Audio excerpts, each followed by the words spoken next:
What's going on, guys? It's Greg here, aka NYPrepper. Just wanted to give you guys a very important tip for using suppressors. This is absolutely critical, what I'm about to tell you and what I'm about to show you. I read a lot on the internet about people complaining that they got baffle strikes with a brand new suppressor.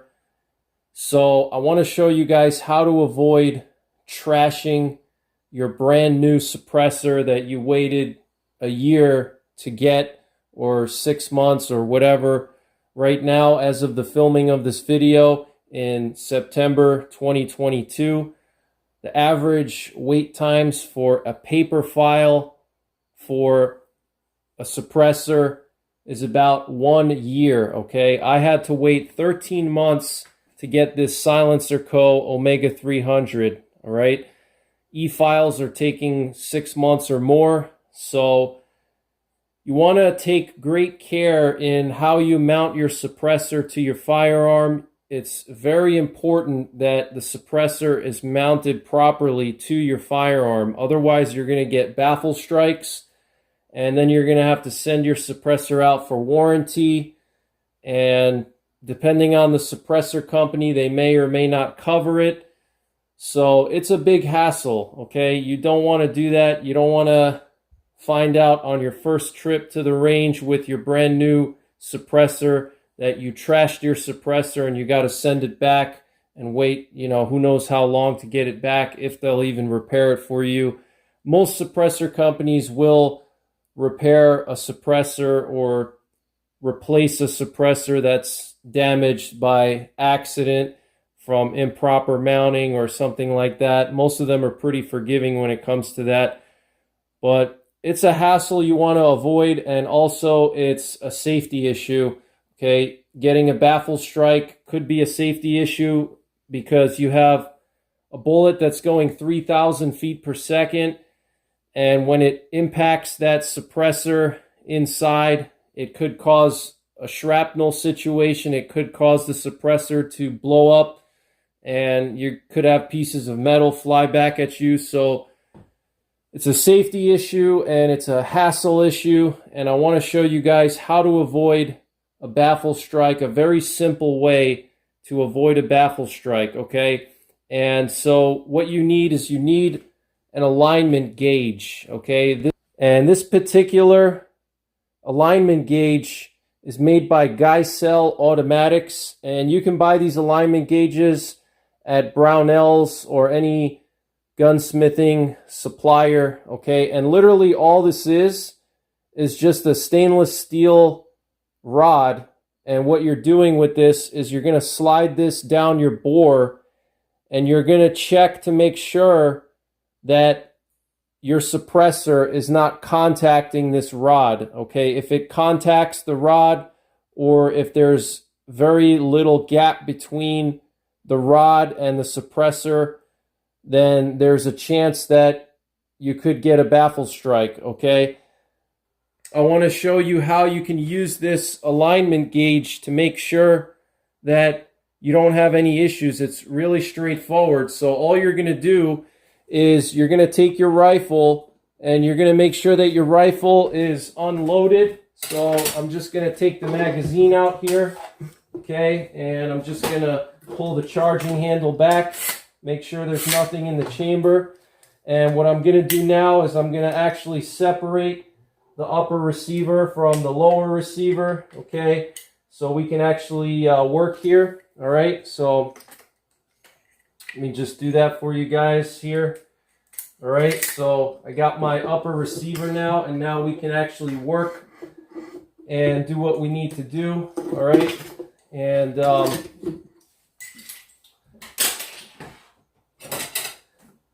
so all you're going to do is you're going to take your alignment gauge and you're literally just going to slide it down through the barrel, okay, down the bore.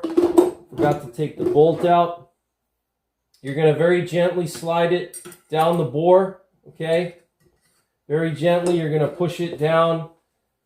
You're going to tilt your rifle until that gauge comes out, all right? And then what you're going to do is you're just going to leave a little bit sticking out, and then all you're going to do is you're going to look and you're going to see if this gauge is touching the suppressor anywhere, okay? And it's a little bit hard for me to show you on camera, but right now it is not touching at all on any side, okay? So I'm going to just change the camera angle so you can see what I'm talking about.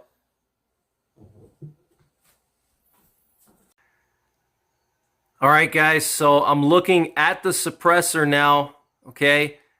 This is the muzzle end of the rifle here, and you can see the gauge, all right? I have the gauge sticking out, and basically all you're doing is you're just looking to see if this gauge is making contact with the suppressor, okay? As you can see, there's no contact, all right? There's a nice even gap all around the gauge, and one thing I noticed with these gauges is that they are pretty tight inside of the bore, but there is a little bit of play. So what you might notice is that one side will be a little bit kind of like a smaller gap on one side. You can see here on the bottom that there's like a smaller gap here and there's a larger gap on top. And what that is just gravity, okay? The pin gauge, the alignment gauge, there's a little bit of play inside the bore, so it's just kind of hanging down based on gravity, okay?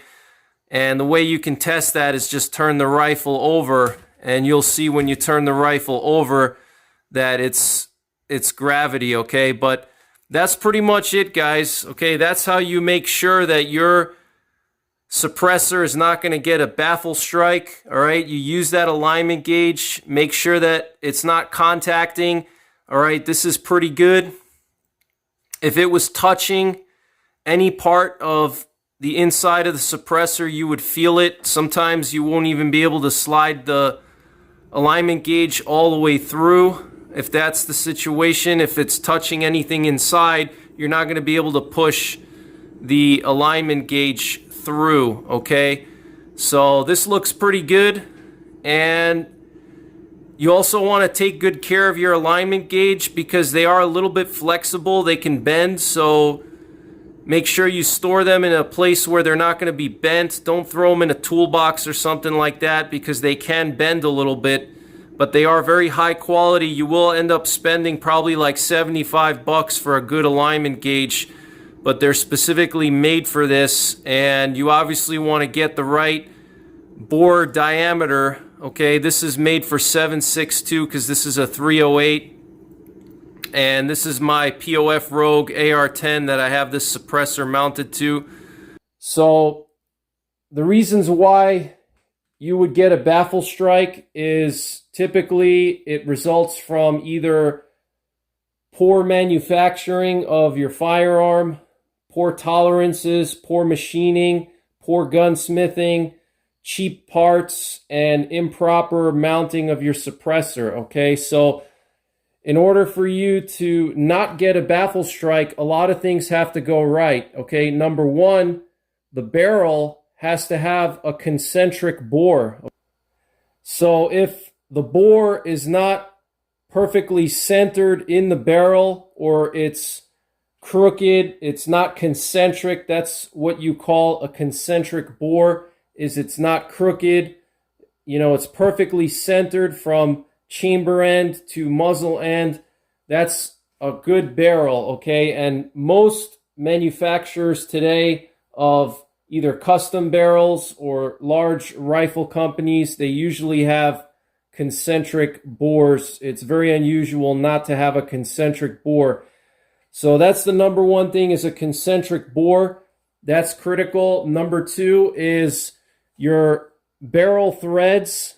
All right, the barrel has to shoulder against the receiver, and depending on the way that the threads were cut and the shoulder of the barrel or the receiver, the barrel may not perfectly align straight when the shoulder of the receiver and the barrel threads, when they screw together, they're not perfectly aligned, okay? and that can easily be fixed by a decent gunsmith.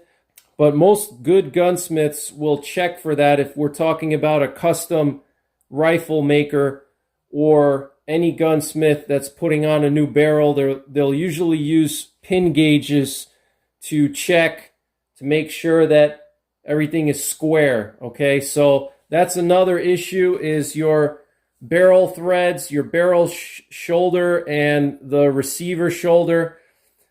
The next issue comes from the muzzle end, okay, and this is where most of your issues will come from, okay. And number one, obviously improper mounting of the suppressor, and number two is if you have some kind of muzzle device that the suppressor goes over, you want to make sure that that muzzle device is attached properly.